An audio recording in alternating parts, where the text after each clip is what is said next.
Hello everyone, bringing you another unboxing video today, and I must apologise in one sense in that I hadn't planned to make a string of unboxing videos as a return to the channel, a return to uploading. There will be some more substantive content coming out soon, looking at some of the items which have arrived and some other items which were already in the collection. Don't worry, I will be making more videos of that nature going forward. What's arrived are two packages, a small one from my friend Tommy Richter, who has an address in Germany and therefore very kindly amalgamated several items bought from German eBay from sellers who wouldn't send to the UK, and he's then sent these bits on to me, so thank you very much for that, Tommy, much appreciated. And a much larger package from my friend Kevin Mills, who lives in the Netherlands, who sent me some Dutch kit which I was missing from my collection, some more of the combat uniform I believe, and also he said there's quite a bit of other stuff in there that he's thrown in gratis, so I'd be very interested to see that. And I think there's also an East German item in there which I purchased and sent to him from a seller in the Netherlands to send on to me. So without further ado, we'll get into the main part of the video now and have a look at what's arrived. So the first things we're going to look at are the East German items which were sent over to me by Tommy Richter, who very kindly allowed me to send these to him from sellers in Germany who wouldn't ship to the UK. And he has an address in Germany, very kindly took these on and sent them on to me. So we'll have a look here at what's arrived. Let's have a look. Various bits in here, a couple of plastic bags. So first of all, we have some medals. So these are a set of Kampfgruppen. Let me get them out here. Caught.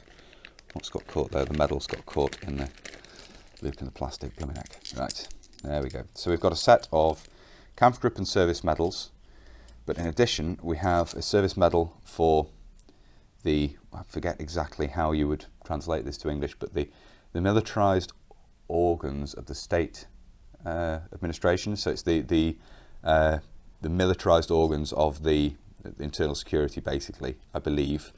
And you have the set of medals there. We'll look at both of these.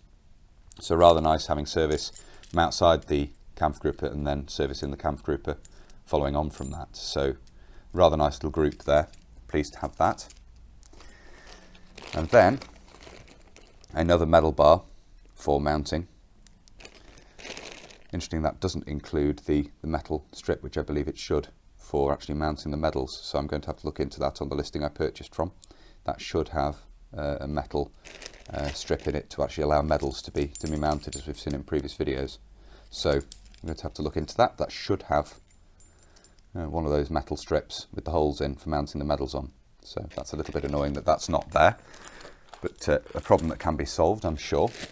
And then in here we have a couple of service caps, Schiffchen, as they were nicknamed. You have that here, and National Volksarmy example, size 58.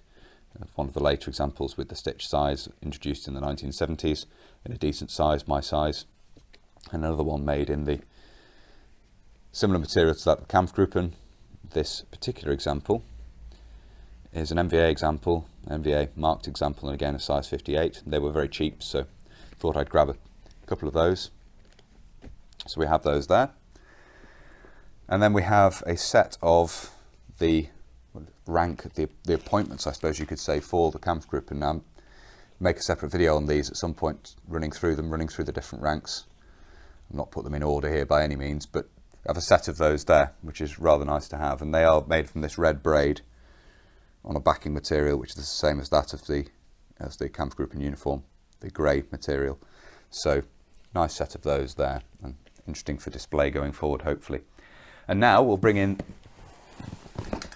which I have, the big box which I have opened from Kevin. I've removed, obviously taken the tape off this and everything to keep the noise down. We'll put that back to one side for the minute, and I'll get some bits and pieces out of this individually to have a look at.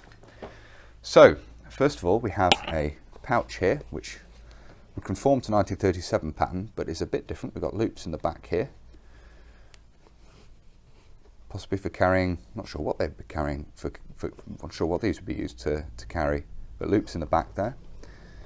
Obviously missing one of the C hooks on the back here, but it basically conforms to 1937 pattern, but has had a leather strap on the front here, which makes me wonder if it was perhaps Italian.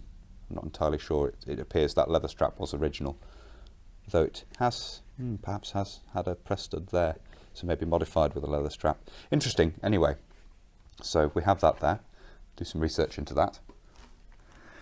We have a Dutch canteen.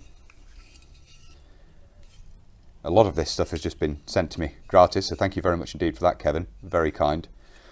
A lot of the Dutch stuff certainly has as well. We have a field service cap here as well. See that there? Nice with the badge backing and everything complete there. Unfortunately the label's completely gone, but nevertheless a nice thing to have. Goes well with the Bathurst uniform. A Dutch NBC pamphlet with obviously, well, not the markers which were a NATO standard and various information in there. Useful addition to the respirator haversack contents possibly, to look into that, whether it was carried in the respirator haversack, that would make sense. A set of Air Force anklets. You see there, what was the date on there? I didn't look at that, 1955. A nice pair there, stamped up, very nice condition, unused, looking at them. Some more Air Force bits. We have a couple of the submachine gun pouches, which are very strange. They sit very high on the belt, as you can see. So these are compatible with 1937 pattern, obviously the Dutch using a version of 1937 pattern post-war. The M1953 equipment, completely compatible with 1937 pattern, but this odd situation where these very small pouches sit very high up on the belt. Very, very odd. Does look rather odd when they're worn as well, but a lovely thing to have for the collection. Thank you very much for those, Kevin, as well.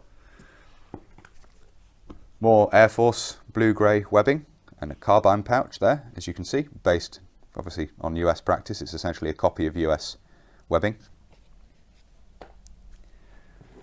A Dutch holster for the high power. Interesting mix of leather and webbing, and we have the cleaning rod there as well, which is nice to have. You see a little magazine pocket worked into the design down there. Nice 59, this one. With the brass quick release there, which is kind of a good idea, because obviously you're not going to have any fraying or anything if you've actually got a metal quick release, though it does make a little bit more noise. Then you have the hanger hooks there to attach it to the belt. A haversack, I think, yep, you can see here. So the modified version of the 1937 pattern haversack with the straps on the side, which means you could carry a load rolled up and strapped onto the outside of this. And one at the top there as well, and obviously designed to be used with the 1937 pattern L straps, as you can see. So that's lovely to have. Let's have a look here. 1981, I think, so very late production. You can see the dividers and so forth in there. That's very nice to have. Thank you again, Kevin, for all this. A map case. So this is, again, I believe Dutch, but a development or a copy of British practice. I'll get the Prestons open here. You can see it's basically a copy of the British later war map case. And we do have a date in here. We've got NATO stock number, but no date, it seems, unless I'm missing a stamp elsewhere. But again, an interesting thing to have, an interesting development of British kit. So that's very nice to have as well. There's quite a lot to go at in here. So I think this is a British example from which it was developed. Open this up here. Now that's interesting. I think it's 1946 date. So case map GS number 2 Mark 1, and that looks like 1946 to me. So I've not seen one of these with such an early post-war date. That's very nice. Lovely condition, ex-stores condition, looking at it with the strap just tied off there. See a bit of stores dirt and so forth on it, but that's lovely. Thank you very much indeed for that, Kevin. Very much appreciated. A few more pouches. We have here leather, possibly a compass or altimeter pouch. Again, designed for use with the Dutch equipment using M1910 hanger hooks, as you can see there. Sam Brown type stud to open this up. You can see the stamp there, so 1954, the date there. Oh, and the lanyard inside by the look of it. A lanyard inside with a little plastic stop on it. So that's a lovely little thing.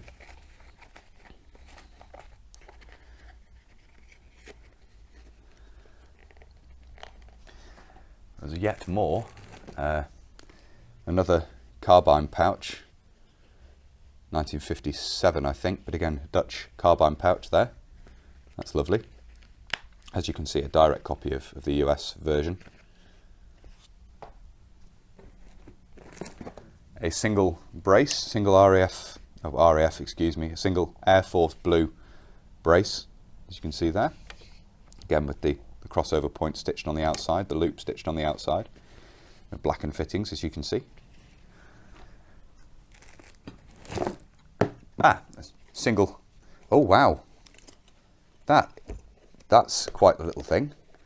That is an original US Shorty M1956 pouch. I was not expecting this. That's exceedingly generous, Kevin. These are quite sought after, but that is one of the short M1956 pouches designed for the M1916 magazines. So that's a fantastic thing to have. Thank you very much indeed, Kevin. These are not hugely rare. They turn up fairly often, but they're quite priced. People want them, so that's lovely. A really, really nice thing to have. I don't have an example of one of these yet, so that's superb. That's a great addition to the US Vietnam War collection. The design was modified for use with M1916 magazines to make them a little bit easier to get at by shortening the pouch. So that's lovely. Fantastic. Thank you so much. And we have an interesting oddity here, which kind of, if I can get this out, it's hooked onto something else. I'll take these out of the plastic bag so we can have a look at them. These kind of feed in to the British Jungle Boot story, in that I believe these are US Second War era jungle boots. I could be wrong on that, but look at them there. The detail, presumably the manufacturer's logo on the heel there. But these were used by the Dutch post-war to a degree, and of course they feed into the British Jungle Boot story, in that they are the inspiration behind the British Jungle Boot. If I'm thinking correctly what these are. Lacing on, interestingly, eyelets on one side, and then you have the speed lacing hooks on the other side. So a very nice conditioned pair of these. I say I'll have to find some laces for them for display. Much too small for me, not that I plan on wearing them anyway, but a lovely item to have. Thank you very much indeed for those, Kevin, as well. Right, and we have the first bit of East German kit. This is, I think, the one bit of East German kit that's arriving. It's one of the earlier, obviously colloquially referred to as Blumentarn, but the Flak-and-Tarn camouflage haversacks, and this opens up much like the older patterns. So it's an antiquated design made in modern materials, which is quite interesting. As you can see, it opens right out. And this is the sort of early 60s design for this kit, and quite nice to have. It shows the development of East German kit, so that will be a subject of a future video, looking at this in more detail. You can see how it clips onto the suspenders here, as you can see, with the hooks at the bottom and then the D-rings at the top. I think it goes quite nicely with the earlier pattern of suspenders I now have, which have hooks up on the shoulders, so it'd be quite nice to display this going forward at some point. And still more, we have a hood here for the Dutch combat uniform. A label there, as you can see. That's very nice to have, because I have the jacket already, but I don't have a hood for it. So that's excellent. And then a pair of the heavyweight combat trousers. Button down on the leg here is an identifying mark of them. So these are, I think there is a label in these, if I remember from what Kevin was saying, somewhere. Let's have a look, see if we can find it here. Ah, there we go. So 1959 dated. And these again, I have the jacket. I've had the jacket for a little while, so it's nice to add the trousers to that suit, and this will obviously feature on the channel going forward. A pair of the trousers there. And a couple of other things here. We have a pair of the lightweight trousers, as you can see. These don't have the button lower down, but are otherwise very similar. I'll turn these around here, we'll have a look, see if we can find the label in these as well. There we go. 1970 dated in this instance, as you can see. So, a useful thing to have, again. And an HBT shirt. Let's have a look here. So again, this is 1971, this particular example. Example of the Dutch HBT shirt, which was obviously based on US practice, using the the HBT shirt, worn with the lightweight trousers in the summer, and then obviously with the combat jacket over the top in colder climes or in a colder time of year. So that's everything that's arrived. A fantastic lot of stuff here. Thank you so much, Kevin. Really pleased with all this. And as I say, all grist for the mill, as it were, all stuff that's going to appear on the channel going forward. So thank you very much indeed once again. So I hope you found it interesting looking at what's arrived there. Obviously, much of this will feature on the channel going forward at some point in the future. That's the plan anyway. There will be more videos covering stuff in more detail coming up soon, all being well, and I'm particularly keen to get a video out looking at some Dutch kit. Now I have a set of the combat uniform to put together and perhaps make a video showing a complete set of kit. That's something I'd like to do going forward. So if you have found this interesting and you'd be interested to see those future uploads, please do consider subscribing to the channel if you haven't done so already, and obviously hit the little bell, the notification button down below as well, and you'll see those future uploads. You'll be alerted to them when they come out. That's everything for this video, so until next time, bye for now.